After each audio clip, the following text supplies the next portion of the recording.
Fala pessoal, tudo bem? Aqui quem fala é o professor Hilário Xavier, professor de História aqui do canal Projeto Verde Oliva.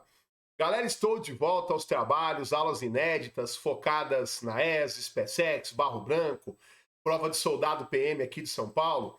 Porém, antes da nossa maratona, eu preparei aqui uma lista de exercícios que já caíram na prova da ESA para que a gente possa fazer uma revisão comentada. Eu gostaria de dar um recado rapidinho.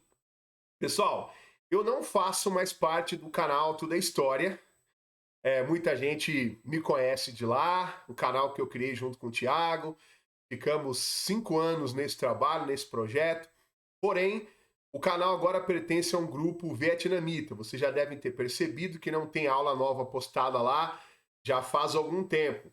Então, se você quiser aula nova, focada na ESA inédita, somente aqui. Eu não gravo aulas mais para o canal Tudo é História. Então, divulgue essa informação, por favor.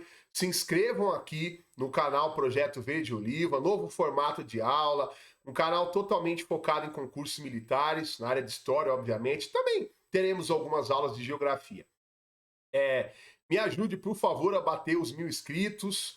Estou chegando perto da metade disso, não custa nada. Coloca aí nos grupos do WhatsApp, você vai estar me ajudando pra caramba e me motivando a continuar com esse projeto novo, o projeto Verde Oliva. Beleza, pessoal? Deixa um likezinho pro YouTube recomendar o meu vídeo, manda naquela playlist, aquele grupo de WhatsApp da galera que está estudando para a prova da ESA, da SpaceX e do Barro Branco.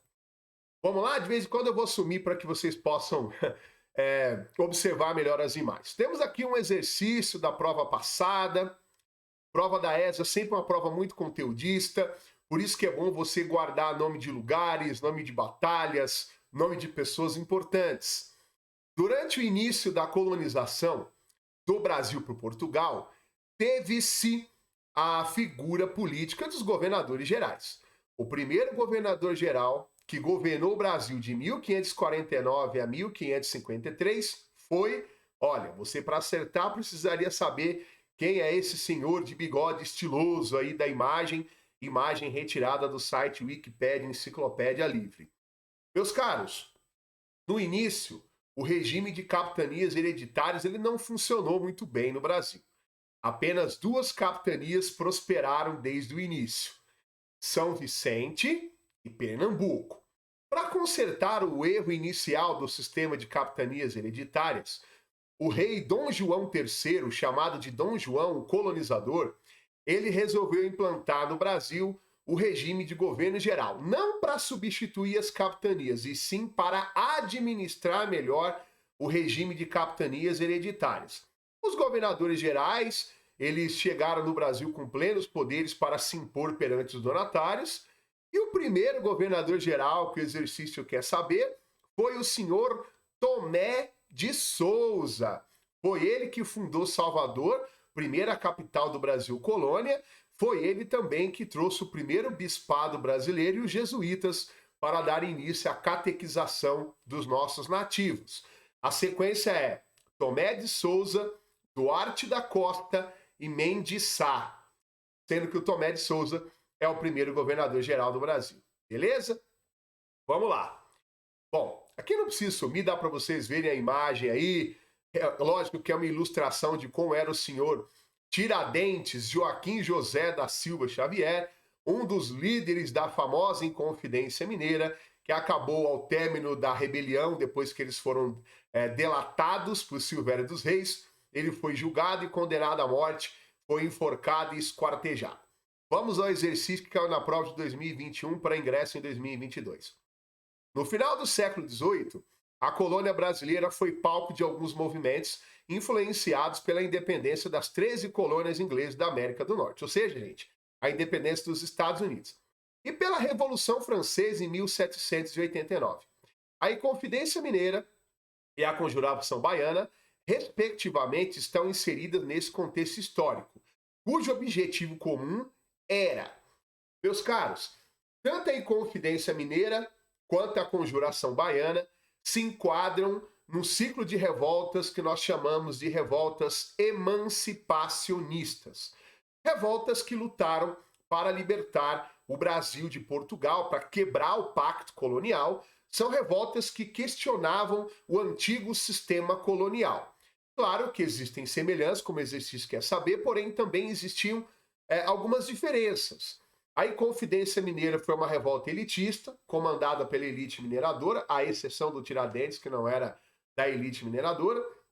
A Conjuração Baiana, também chamada Revolta dos Alfaiates, ela tinha um caráter mais social, teve negros, mulatos, libertos, alfaiates de Salvador. E a Conjuração Baiana foi mais profunda no que se refere ao projeto social, porque ela pretendia abolir a escravidão, coisa que não foi debatida seriamente dentro da Inconfidência Mineira. O que elas tinham em comum? Ambos os movimentos pretendiam proclamar repúblicas no Brasil, tá? Influenciados pelo iluminismo, que foi aplicado tanto na independência dos Estados Unidos quanto na Revolução Francesa. Por isso, caríssimos futuros sargentos do Exército Brasileiro, a resposta correta é a E, criação de uma república independente.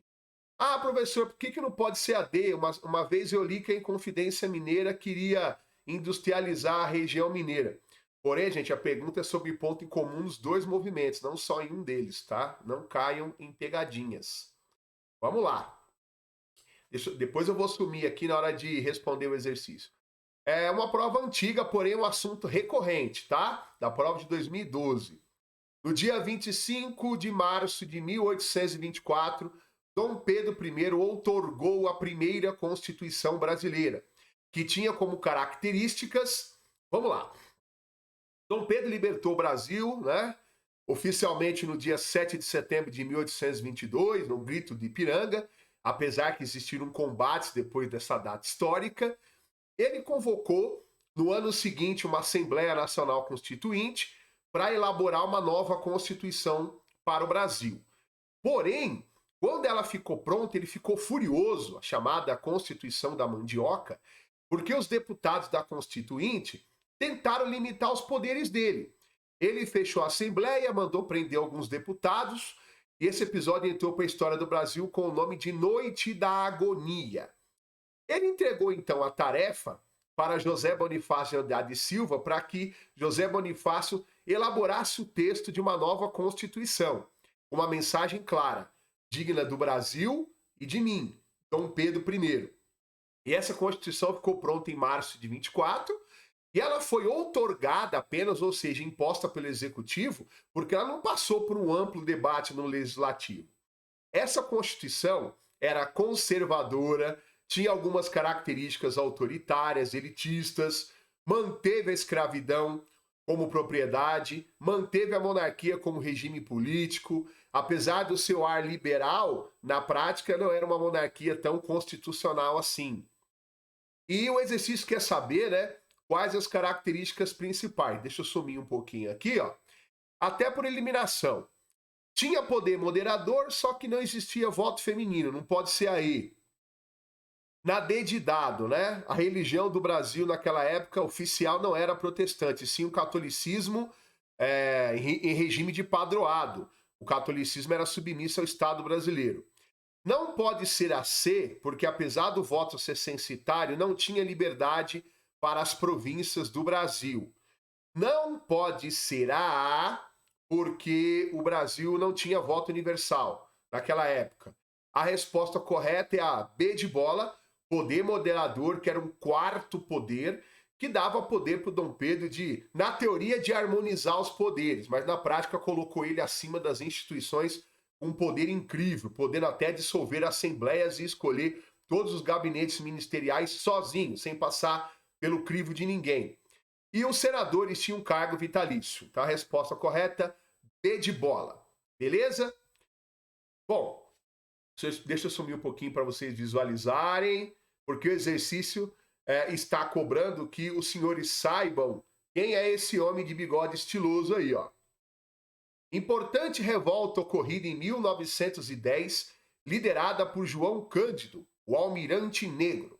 Gente, 1910, comecinho do governo do general Hermes da Fonseca, a Marinha do Brasil tinha um código extremamente obsoleto que aplicava chibatadas, castigos corporais, a, a qualquer tipo de falta, sabe? Qualquer coisa errada que o marinheiro fizesse, desde uma coisa simples, como chegar atrasado para puxar serviço, ou uma cama mal arrumada, até mesmo algo mais grave, chegar bêbado, discutir com o oficial, os marinheiros recebiam chibatadas, instrumento da época da escravidão no Brasil. E sob a liderança desse homem aí, ó, João Cândido, marinheiro negro, em novembro de 1910, nos navios de guerra São Paulo, Minas Gerais, Bahia e Deodoro, teve início a chamada Revolta da Chibata, que exigiu o fim dos castigos corporais na Marinha de Guerra do Brasil.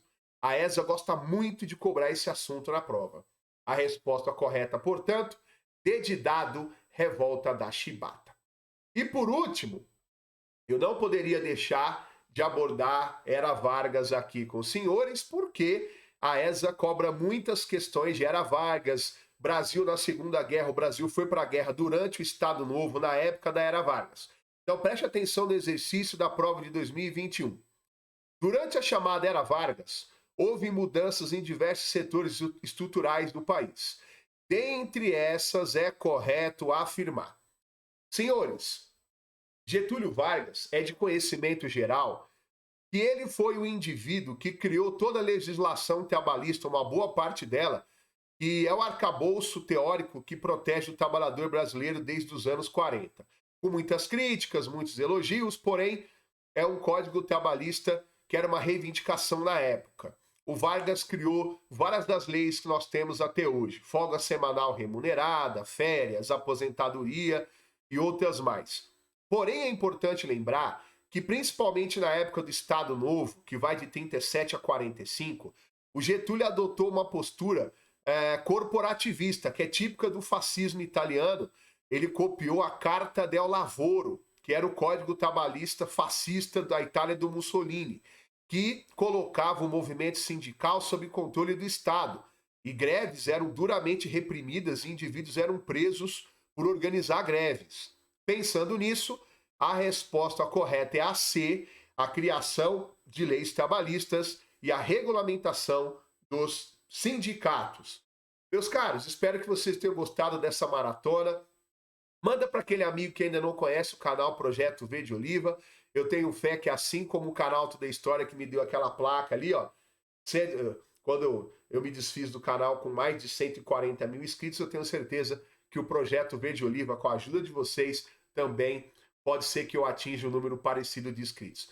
Muito obrigado e até a próxima aula.